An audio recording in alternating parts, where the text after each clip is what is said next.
오늘 함께 살펴볼 말씀은 요한복음 12장 1절에서 8절입니다. 요한복음 12장 1절에서 8절을 찾아주시고요.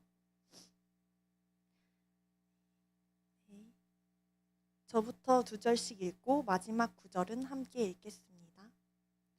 6월절 엿새 전이라 예수께서 베다니에 이르시니 이곳은 예수께서 죽은 자 가운데서 살리신 나사로가 있는 곳이라. 거기서 예수를 위하여 잔치할세 마르다는 일을 하고 나사로는 예수와 함께 앉은 자 중에 있더라.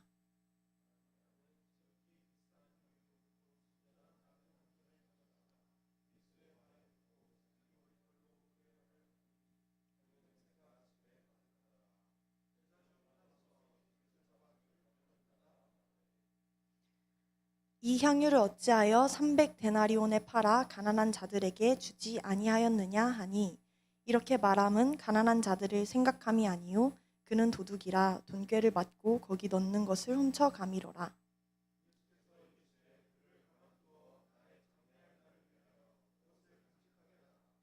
가난한 자들은 항상 너희와 함께 있거니와 나는 항상 있지 아니하리라 하시니라. 아멘. 여러분은 잔치에 가본 적이 있으신가요? 네. 잔치라는 말이 좀 옛날 단어처럼 느껴지는데 오늘날 있는 대표적인 잔치로는 결혼식이 있습니다. 근 1년 우리 부산지구 지체들과 함께 갔던 2번의 결혼식이 기억에 납니다. 신입생 친구들은 잘 모르겠지만 오랫동안 우리 부산지구의 간사님으로 섬기셨던 지연 간사님께서 작년에 간사 퇴임을 하시고 결혼을 하셨습니다. 그리고 올해 1월에는 우리 부산 ESF의 영은 욱재 학사님께서 결혼을 하셨죠. 우리가 그들 결혼식에 초청을 받은 이유가 무엇이었나요? 우리와 그분들이 아는 사이이기 때문입니다. 우리가 그분과 관계를 맺고 있고 친분이 있기 때문이죠. 그냥 아는 사이가 아니라 ESF라는 공동체 안에서 한 가족으로 관계 맺고 있기 때문입니다. 보통 결혼식은 그런 식으로 신랑 신부 혹은 그 부모나 가족과 친분이 있기 때문에 초대가 됩니다. 여러분은 결혼식에서 어떤 순서가 가장 기대되시나요? 밥 먹는 거요? 헌칠한 신랑을 보는 것도 물론 기대가 되겠지만 저는 그날 풀 헤메코 헤어 메이크업 코디를 한 세상에서 가장 아름다운 신부님을 보는 게 가장 기대가 됩니다. 결혼식 때 항상 가장 몰리는 곳이 신부 대기실인 것 같아요. 결혼식의 하이라이트로 신부 대기실에 있는 신부를 만나는 시간을 꼽고 싶은데요. 그 이유는 그 시간이 결혼식의 주인공을 직접 마주할 수 있는 시간이기 때문입니다. 예식 전에 신부의 얼굴빛을 살피며 축하 인사를 건네고 지금 심정이 어떤지 떨리진 않는지 물어보고 335 쪼르르 몰려서 신부님과 사진을 찍는 그 비공식적인 시간이 공식적인 예식의 어떤 순서보다도 좋더라고요. 오늘 본문 말씀이 진행되는 공간적인 배경도 잔치의 현장입니다. 2절 말씀에 따르면 이 잔치는 예수를 위한 잔치였어요. 이 본문에 나와 있는 잔치의 참석자는 예수님, 마르다, 나사로, 마리아, 제자들입니다. 예수님과 관계를 맺고 있는 이들이 함께하는 자리죠. 오늘은 이 현장의 구석구석을 살펴보려고 하는데요. 그에 앞서서 오늘 이 등장인물들에 대한 배경 지식을 조금 쌓고 가겠습니다. 먼저 1절에 예수께서 죽은 자 가운데서 살리신 나사로가 등장하죠. 이 스토리는 바로 앞장인 요한복음 11장에 나오는데요. 11장을 한번 보겠습니다. 11장 17절을 보면은 여러분 성경 펴서 보면 되는데요. 17절 보면은 나사로가 무덤에 있은 지 이미 나흘이라 이미 죽어서 사흘이 지났고요. 쭉 내려서 43절 보면은 나사로야 나오라 라고 예수님이 부르셨고 그러자 44절에 죽은 자가 수족을 베인 동인 채로 나왔다. 나사로가 부활을 한 것이죠. 나사로는 죽었다 살아났습니다. 또 11장의 2절과 5절을 통해 알 수 있는 것은 나사로가 오빠고 마르다가 둘째 동생, 마리아가 막내 동생이라는 것입니다. 이 말씀의 병행 구절인 마태복음 26장 6절에서는 이 잔치의 장소가 구체적으로 나병 환자 시몬의 집이라고 하고 있습니다. 나병은 구약 레위기의 정결법에 따르면 부정한 것이죠. 사람들은 나병 환자에게 다가갈 수 없습니다. 그런데 지금 손님을 초대해서 잔치를 벌이고 있다는 이 성경 구절을 통해서는 나병 환자 시몬이 나병을 다 나았다는 것을 우리가 추측해 볼 수 있습니다. 그리고 당시 그 불치병을 낫게 하신 이는 병든 자를 고치시는 예수님일 거라는 추측을 우리가 충분히 할 수 있습니다. 그러면 이 잔치는 어떤 곳이 되나요? 바로 예수님이 고치신 이들, 나병 환자 시몬 그리고 나사로가 함께 식사하는 곳입니다. 즉 이미 예수님을 알고 그 능력을 체험한 자들이 모이는 자리입니다. 주님의 은혜가 가득한 자리이고요. 주님이 영광 받으시는 자리겠죠. 이들의 대화 주제에는 분명 주님의 그 놀라운 권능을 감탄하는 것이 빠지지 않을 것 같습니다. 오늘 말씀의 잔치 현장에 모인 이들이 예수님을 믿느냐 안 믿느냐는 더 이상 생각해 볼 문제가 아닙니다. 이미 예수님을 체험하고 열렬히 믿고 따르는 자들이 모였어요. 오늘 본문 말씀을 통해서는 그러면 믿음을 가진 자들 중에서 어떤 모습을 기뻐하시는지를 우리가 살펴보면 좋겠습니다. 또 우리가 한층 더 깊은 믿음에 도약하기 위해서는 어떤 자세로 삶을 살아가야 하는가 고민해보는 그런 시간이 되면 좋겠습니다. 네.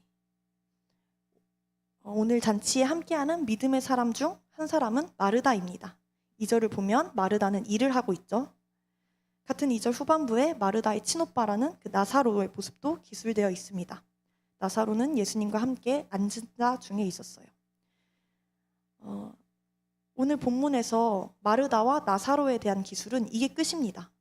3절부터는 그 동생 마리아에 대한 이야기가 큰 비중을 차지해요. 그런데 우리는 이 짧게 기술되어 있는 이 2절을 잘 살펴보면 좋겠습니다. 누가복음 10장 38절에서 42절까지에서도 이 일하는 마르다가 등장을 합니다.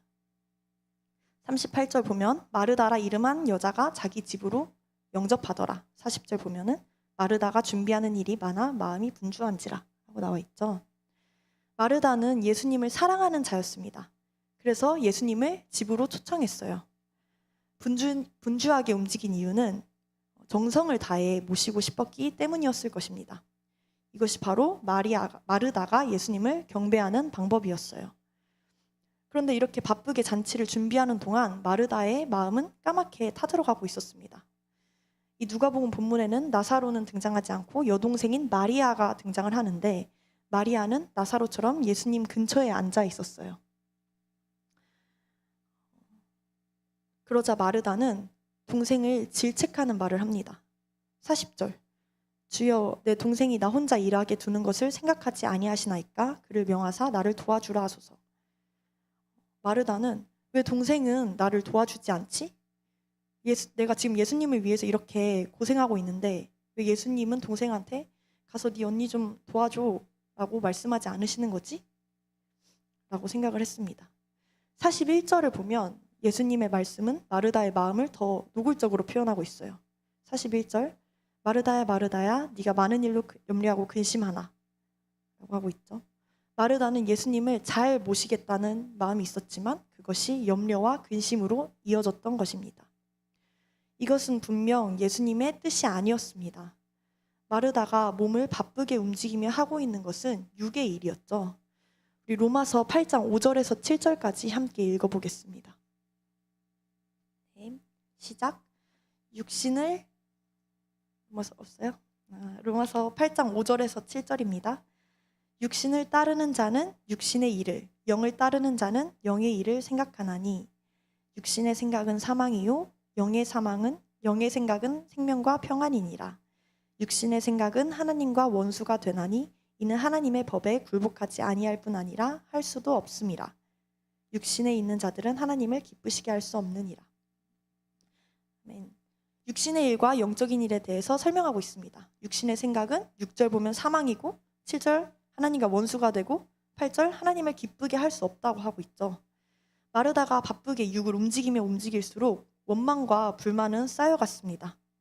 원망과 불만은 하나님을 기쁘게 하지 않는 것들이죠. 예수님을 바라보지 못한 마르다는 분주함, 동생을 원망하는 마음, 곧 사랑 없음으로 이어졌고 이것은 하나님의 뜻에 하나도 부합하지 않고 오히려 반대되는 것들이었습니다. 예수님은 이런 마르다에게 뭐라고 말씀하셨을까요? 누가복음 10장 42절입니다. 마르다야, 한 가지만이라도 족하다. 마리아는 이 좋은 편을 택했다. 바로 내 발치에 앉아서 내 말을 듣는 것이다. 라는 말씀을 하셨습니다. 예수님은 마르다에게 자신의 일을 효율적으로 하는 법을 알려준 것이 아니었습니다. 가장 중요하고도 족한 한 가지를 알려주셨는데 바로 마리아처럼 발치에 앉아 예수님과 함께하는 것이었습니다. 마르다는 예수님을 보아도 보지 못하고 들어도 듣지 못하는 어리석은 자가 되어 있었죠. 마르다는 예수님을 위한 일을 하고 있었지만 실상은 자신의 일을 하고 있었습니다. 마르다가 진짜 예수님을 향한 사랑을 표현하기 위해서는 그 분주함을 멈추고 예수님, 이미 눈앞에 있는 그 예수님을 진실로 보아야 했죠. 이것이 정말 예수님이 바라시는 예수님을 위한 일이었습니다. 하나님께서 우리를 창조하셨습니다. 우리를 흙으로 빚으셨고 또 다시 흙으로 돌아가게 하셨습니다. 하나님께서는 우리의 탄생과 죽음뿐만 아니라 그 사이의 시간들, 우리가 삶이라고 하는 그것까지도 하나님의 계획 속에 두셨습니다. 그래서 우리를 통해 우리와 함께 하나님의 그 계획을 성취해 가길 원하십니다. 그런데 이 땅을 살아가는 우리의 그 삶을 제한해 두셨습니다. 제한된 그 시간은 하나님의 계획과 목적에 살아가도록, 그 계획과 목적대로만 살아가도록 족하도록 허락된 시간입니다. 근데 우리가 그 계획과 목적을 알지 못한 채 한정된 시간 속에서 더 많은 것을 이루고자 분주하게 살아갈 때 그것은 우리를 방황하게 만들고 더 삶을 고달프게 할 뿐입니다. 제한된 시간을 하나님 안에서 잘 살아가려면 하나님의 계획과 목적에 우선순위를 둬야 합니다. 그 계획과 목적을 알기 위해서는 우리가 예수님 발치에 앉아 들어야 되겠죠. 보고 듣는 것, 그것이 정말 예수님이 바라시는 예수님을 위한 일이었습니다. 저는 마르다를 보면 참 동질감이 느껴집니다. 예수님을 사랑하는 자로서 하나님의 일을 하는 사역자로 귀한 통로로 살아가고자 하는 마음이 있습니다. 근데 그런 의도는 좋지만 열심히 혼자의 스스로의 열심으로 아등바등 살아가다가 불평과 원망으로 이어지곤 합니다. 그런 모습이 마르다인 것 같습니다.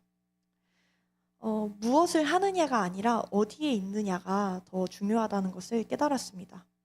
분주하게 움직이는 손짓과 걸음을 멈추고 내가 어디에 서 있는지 그 위치를 계속 파악하고 예수님 앞으로 스스로를 데려다 놓아서 예수님을 보고 들을 수 있어야겠습니다. 이것이 바로 잔치, 그 기쁜 곳에 있는 사람으로서 걸맞은 모습일 것입니다.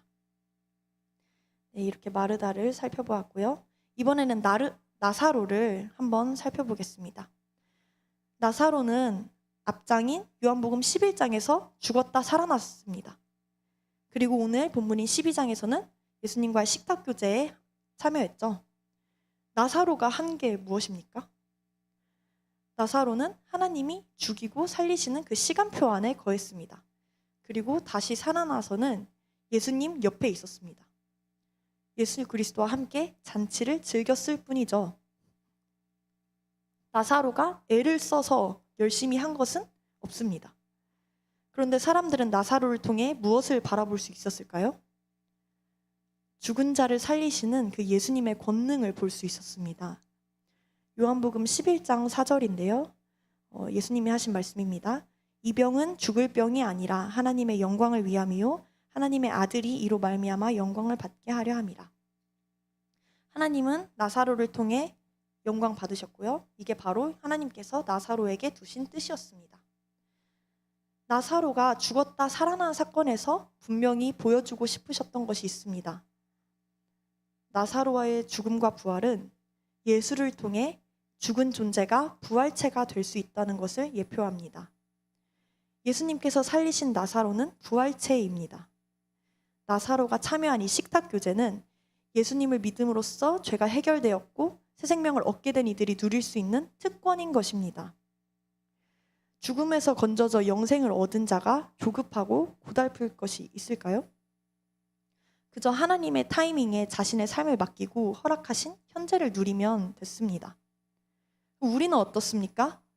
우리도 부활체입니다. 고린도후서 4장 14절을 함께 읽어보겠습니다. 4장 14절 없나요? 네, 제가 읽겠습니다. 주 예수를 다시 살리신 이가 예수와 함께 우리도 다시 살리사 너희와 함께 그 앞에 서게 하실 줄을 아노라. 네, 주 예수를 다시 살리신 이가 예수와 함께 우리도 다시 살리신다고 합니다. 이 말씀을 믿을 수 있길 바랍니다. 예수님이 나 때문에 십자가에 못 박혀 돌아가셨다는 것만 믿지 말고 부활하셨다는 것까지 믿어야 합니다. 그래서 우리가 예수님을 믿고 구주로 영접한 즉시 예수님과 연합되어 부활이 예정됐고, 그렇게 영생을 얻은 우리는 더 이상 사망의 골짜기 아래 있지 않다는 것까지 우리가 믿을 수 있어야 합니다. 누군가 행복이란 사랑하는 사람과 맛있는 것을 먹는 거라고 하던데 이 말이 참 공감이 됐어요. 우리는 예수님과 영적인 교제를 할 수 있는 그 식탁에 참여하고 영의 양식인 말씀을 먹는 행복을 누릴 수 있습니다. 그렇게 잔치를 즐길 때 주님과 깊은 관계 속으로 들어갑니다. 우리 안에 영의 생각이 깃들고요. 나를 통해 받고자 하시는 영광이 무엇인지, 이루고자 하시는 하나님과 뜻과 계획이 무엇인지를 듣게 됩니다. 그 식탁을 즐기고 누린다는 게 무엇일까요? 말씀 앞에서, 십자가 앞에서 우리의 무거운 죄짐을 내려놓는 것, 그리고 예수님의 가벼운 멍에를 메는 것, 점점 예수님을 닮아가서 온유하고 겸손한 성품을 내재하게 되는 것, 성령이 충만하여져서 하나님이 주신 모든 아름다운 것들을 묵상하고 사소한 것에 감사하고 허락하신 이웃과 공동체를 사랑하고 나누고 베풀고 섬기는 것, 이런 삶을 여러분은 살고 계시나요? 이런 삶은 정말 근심이 사라지고 마음에 충만함과 평안함이 가득할 것 같습니다.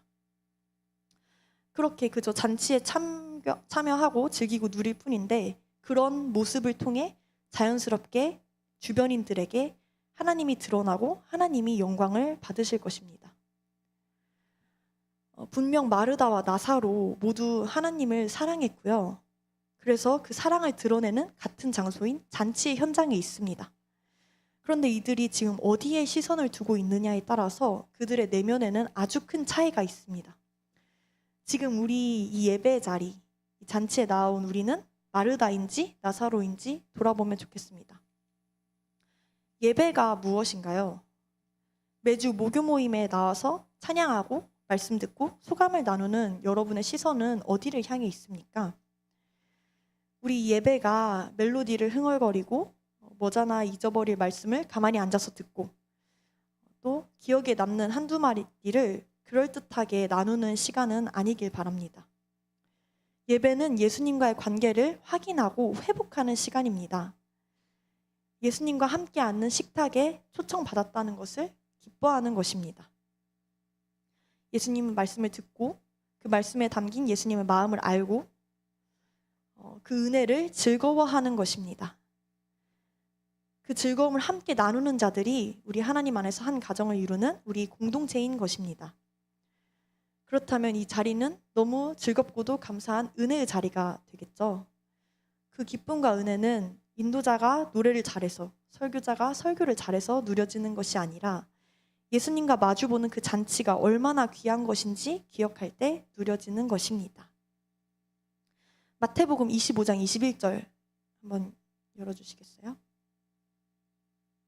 네, 예수님께서 비유법을 통해 착하고 충성된 종을 칭찬하는 구절인데요. 그 주인이 이르되 잘하였도다 착하고 충성된 종아, 네가 적은 일에 충성하였음에 내가 많은 것을 내게 맡기리니 내 주인의 즐거움에 참여할지어다. 되게 복된 말씀이죠.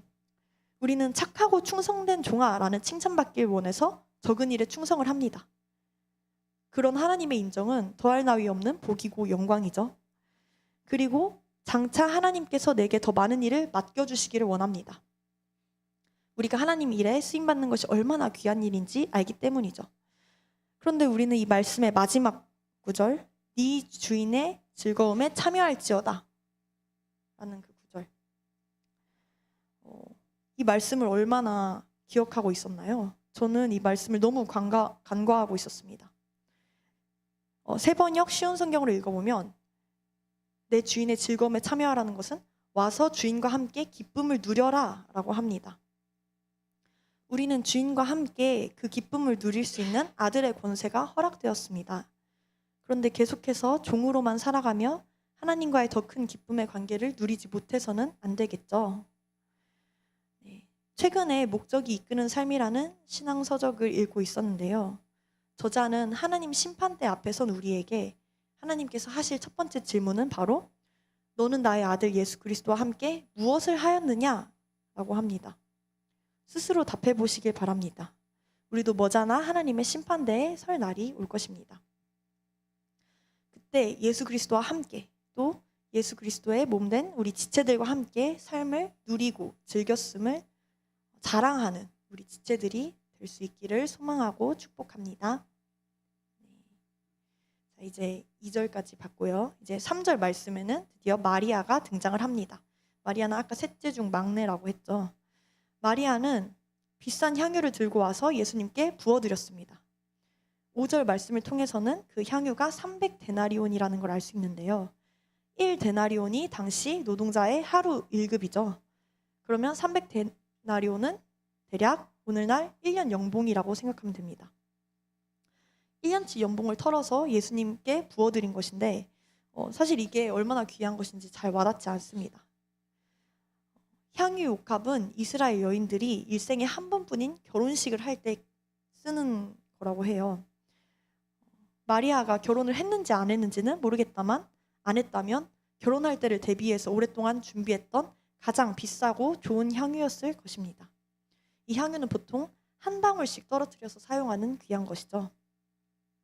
이걸 예수님께 통째로 부어드렸다는 것은 무슨 의미일까요? 우리 문화에서는 밥 먹는 사람은 건들면 안 되지만 유대 전통적 관습에서는 식사 도중에 그 잔치의 귀한 예빈에게 향후를 붓는 것이 그를 영화롭게 하는 것이라고 합니다.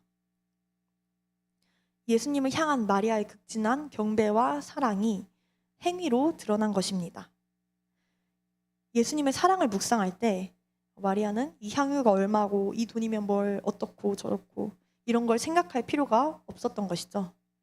마리아에게 향유는 더 이상 향유가 아니었습니다. 그저 예수님께 사랑을 표현하는 한 수단에 불과했어요. 마리아의 등장과 함께 또 등장하는 사람은 예수님의 제자 중 한 명인 가룟 유다입니다.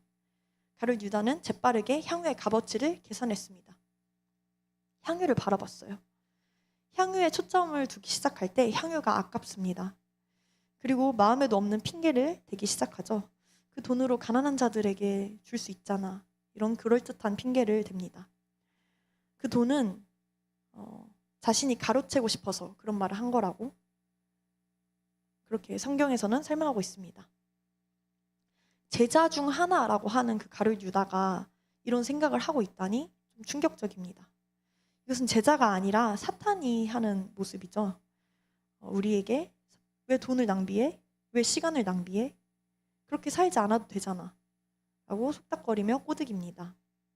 그럴듯한 합리적인 생각을 주입하는 것이죠. 그러나 그 사탄의 진짜 의도는 그 사탄이 우리의 영혼을 가로채는 것에 있습니다. 우리가 그 꼬드김에 넘어가지 않길 바랍니다. 우리의 소유에 의미를 부여하지 않고 하나님의 영광을 위한 그저 도구 삼을 수 있기를 바랍니다. 가룟 유다와 달리 진짜 제자는 마음을 다하고 뜻을 다하고 힘을 다하여 내 여호와를 사랑하라 라는 이 말씀처럼 온 마음을 다해 예수님을 사랑할 수 있어야 합니다. 예수님을 너무 사랑하는 마리아의 마음은 향유를 붓는 행위로 이어졌죠. 병행구절 마가복음 14장 3절을 보면은 같은 구절인데요. 옥합을 깨트려 향유를 부었다라고 조금 더 구체화되어 표현하고 있습니다. 귀한 향유를 부으려면 그 옥합을 깨트려야 했습니다. 예수님을 사랑하는 한 제자로서 나도 나의 귀한 무언가를 예수님께 드리고자 할 때 동일하게 무언가를 깨트려야 합니다.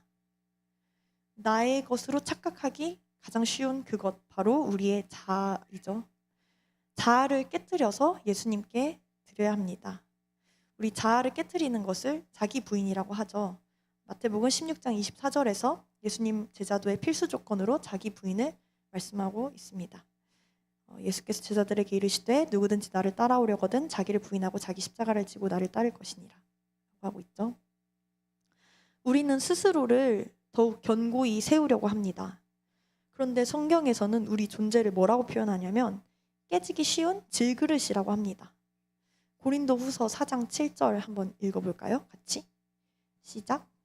우리가 이 보배를 질그릇에 가졌으니 이는 심히 큰 능력은 하나님께 있고 우리에게 있지 아니함을 알게 하려 함이라. 아멘. 우리는 질그릇처럼 연약한 존재입니다. 그런 연약한 우리에게 소망이 되는 것은 우리가 주 앞에서 깨어질 때, 약할 때 강함 되시는 하나님의 큰 능력이 우리에게 나타난다는 것입니다. 역설적이죠. 믿음은 그렇게 때로 역설적입니다. 요한복음 12장 25절을 읽어보면 자기의 생명을 사랑하는 자는 잃어버릴 것이요 이 세상에서 자기의 생명을 미워하는 자는 영생하도록 보존하리라 라고 되어 있습니다. 네. 예수님의 제자는 자신을 보존하려는 것이 아니라 자신을 내려놓아야 해요. 가장 귀한 것을 내려놓아야 가장 귀한 것을 주십니다. 향유에 있는 기름이 예수님께 부어졌습니다. 기름을 붓는다는 것은 당시에 주요 직분인 왕, 선지자, 제사장의 임명식 때 사용하던 방식입니다. 마리아는 예수님을 그렇게 임명한다는 의도를 가지고 부은 것은 아니지만 자신이 깨고 부어드린 그 향유욕합이 예수님을 왕, 선지자, 제사장의 역할을 수행하시는 분으로 인정하는 의미로 가장 값지게 쓰임받게 되었습니다. 이처럼 우리의 작은 희생과 헌신을 주님께서는 크고 귀하게 들어 쓰십니다. 이렇게 제자 중 하나인 가룟 유다가 아니라 마리아가 진짜 제자로서의 모습을 보여주었습니다. 마리아는 그럼 어떻게 이런 가장 귀한 것을 드리는 믿음을 가질 수 있었을까요? 한번 고민해 볼까요? 마리아는 나사로의 동생입니다. 마리아는 죽었던 자신의 오빠를 예수님께서 살리시는 것을 봤습니다. 보여주신 것을 통해서 예수님이 생명의 주인이라는 그 놀랍고 위대한 권능을 인정할 수밖에 없었어요.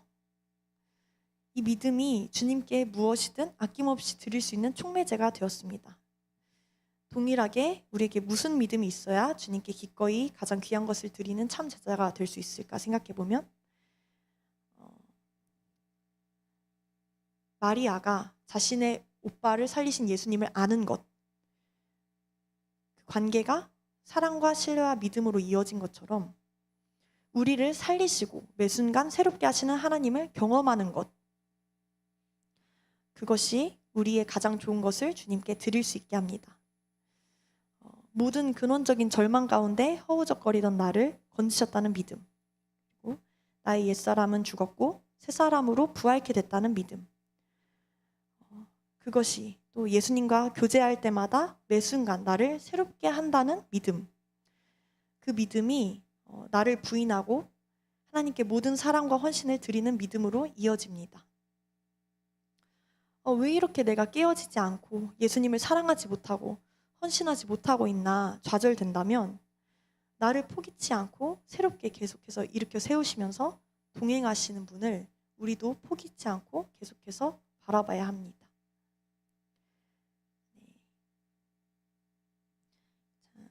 제 7절 말씀 후반부를 세 번역으로 읽어보겠습니다. 네. 그는 나의 장사날에 쓰려고 간직한 것을 쓴 것이다 라는 뜻인데요. 마리아가 부은 향유를 예수님이 이렇게 말씀하신 거예요. 근데 마리아는 구체적으로 예수님의 장례 날을 알고 그때는 내가 시간이 안 돼서 못 부어드릴 것 같은데 라고 생각하면서 지금 미리 부어드린 그것이 아니죠. 한치 앞을 알 수 없는 마리아가 보여준 사랑과 헌신을 통해 우리가 배울 수 있는 것은 내가 지금 드릴 수 있는 최고의 것을 드려야 한다는 것입니다. 예수님을 향한 사랑이 지금 조금 작으니까 좀 킵해두었다가 그 사랑을 더욱더 키워서 진짜 최고의 순간에 드리는 그런 것이 아니라는 겁니다. 우리가 쉽게 오해하는 것이 있습니다. 앞에 11장에서 나사로가 살아날 것이라는 말을 들은 마르다가 예수님께 한 말인데요. 요한복음 11장 24절입니다. 네. 마지막 날 부활 때는 다시 살아날 줄을 내가 아나이다. 마지막 날에는 오빠 살아날 거 알아요. 이렇게 얘기한 건데요. 우리도 마지막 날에 우리가 부활할 거를 알죠. 죽어서 천국 갈 거라는 믿음이 우리에게 있습니다. 그래서 천국 가기 직전에 잘하거나 혹은 천국 가서 잘해야겠다는 생각을 합니다. 그러나 이어서 예수님은 뭐라고 말씀하셨나요? 25절에 나는 부활이요 생명이니 나를 믿는 자는 죽어도 살겠고 무릇 살아서 나를 믿는 자는 영원히 죽지 아니하리라. 이것을 네가 믿느냐 하십니다. 믿습니까? 네, 아멘. 우리는 죽어서 갈 천국도 있고 살아있는 지금 여기 이 땅에서도 천국과 영생을 누릴 수 있습니다. 아직 죽지는 않았지만 이미 부활체이기 때문이죠. 우리는 하나님의 나라는 과거의 것이 아니고 미래의 것도 아니고 지금 임했습니다. 지금 임한 것이죠. 우리가 예수님과 함께 걸어가는 이 길에서 내가 지금 드리고 있는 사랑과 순종을 통해 하나님의 나라가 확장이 되고 또 견고해집니다. 3절 말씀을 다시 보면 향유가 깨졌고 냄새가 집에 퍼져서 가득했다고 표현하고 있습니다. 잔치에 참여한 모두가 그 향기를 맡을 수 있게 되었어요. 그 향기는 바로 예수님을 향한 사랑과 경외가 담긴 향기입니다. 우리의 자아가 깨어져서 자기를 부인할 때 그 향기가 흠뻑 적셔져서 그 향이 깊어지는 예수님의 충만한 제자가 되길 바랍니다. 자연스럽게 우리가 이르는 곳곳에 그 향기를 뿜내는, 향기를 전하는 제자가 되길 바랍니다. 그런 향기를 전할 때 예수님의 반응은 7절에 보면은 영어로 보면 let her alone이라고 하죠. 가만히 두라, 그녀를 가만히 두라 라고 하십니다. 내가 나대로, 내 모습 이대로 주님을 사랑하고 경배할 수 있도록 선포를 하시는 것이죠. 우리는 그 사랑이라는 테두리 안에서 참으로 자유할 수 있습니다. 예수님을 향해 마리아와 같은 마음을 품고 깊은 관계를 맺는 우리가 되기를 바랍니다.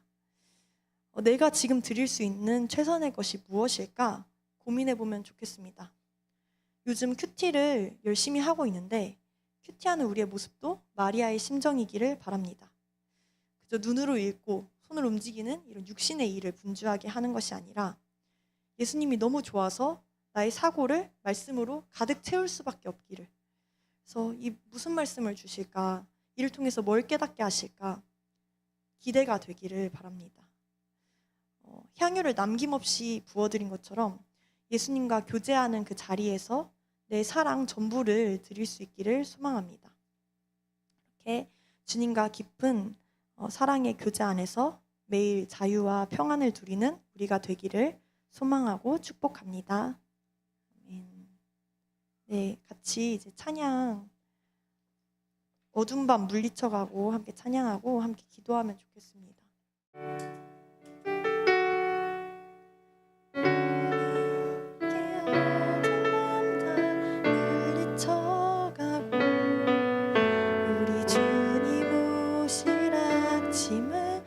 같이 맞이합시다. 길이 참고 견딘 중 기억하시리. 그가 보이실 영광 중에 우리 나타내리라. 다시 처음부터 찬양하겠습니다.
같이 이 시간 기도하면 좋겠는데요.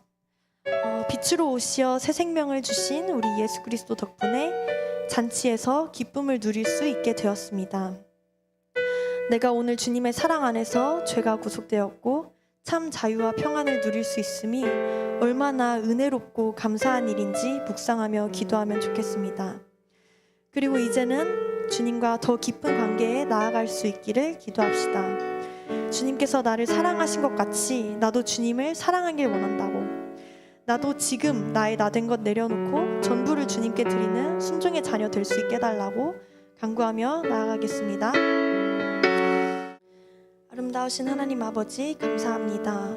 오늘도 우리를 부르셔서 진리를 듣고 깨우쳐 알고 주님을 사모하는 마음을 심어주시니 참 감사드립니다.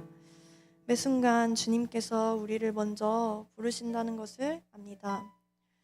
주님이 초대하신 그 자리로 나아간 우리가 다른 부가적인 것들에 시선 두지 않고 진실로 주님을 바라볼 수 있기를 소원합니다. 주님을 보고 듣는 친밀한 관계 속에서 아픔과 슬픔이 없고 오직 아름다움 뿐인 그 주님의 영광에 들어갈 수 있기를 소원합니다. 그 은혜에 잠겨 나의 모든 것을 기꺼이 주님께 드리는 우리가 되기를 소원합니다. 내가 선 이 자리에서 먼저 주님 나라를 이루어가는 우리 귀한 부산 ESF 지체들 될 수 있도록 인도하여 주시옵소서. 예수님 이름으로 기도드립니다. 아멘.